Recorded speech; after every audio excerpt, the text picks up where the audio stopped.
this one is completely dry, I'm ready to transfer this onto my piece.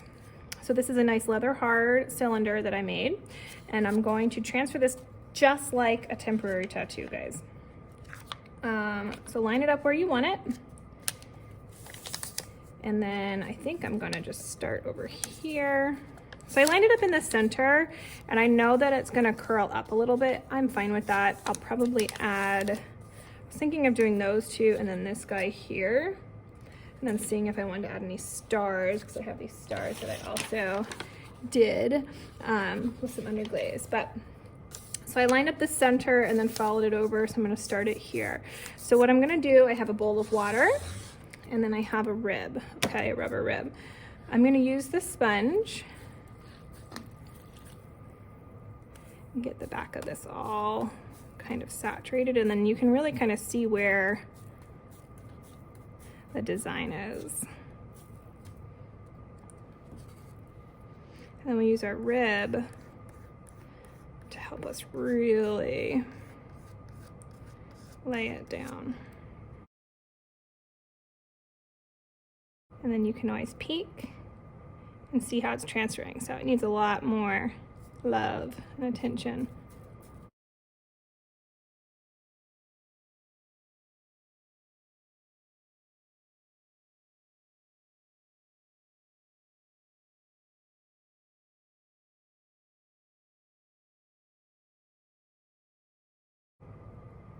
So now we're getting some of that transfer to occur. Now you want to be careful because the paper is starting to shred a little bit.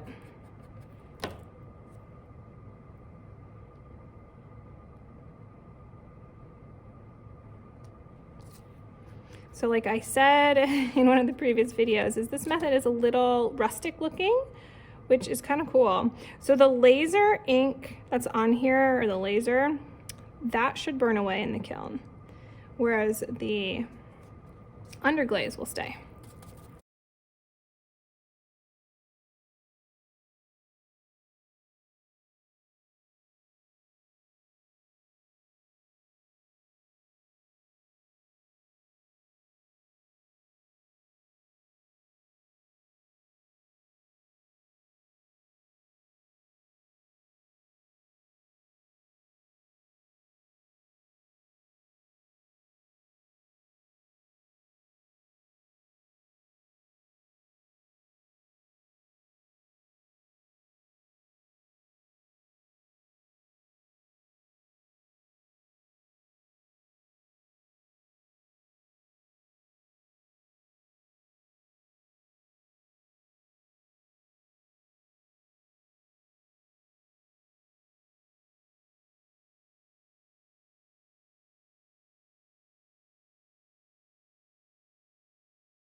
Okay, so depending upon how wet or dry your clay is also impacts how well it transfers. So this piece was a little bit on the wetter side.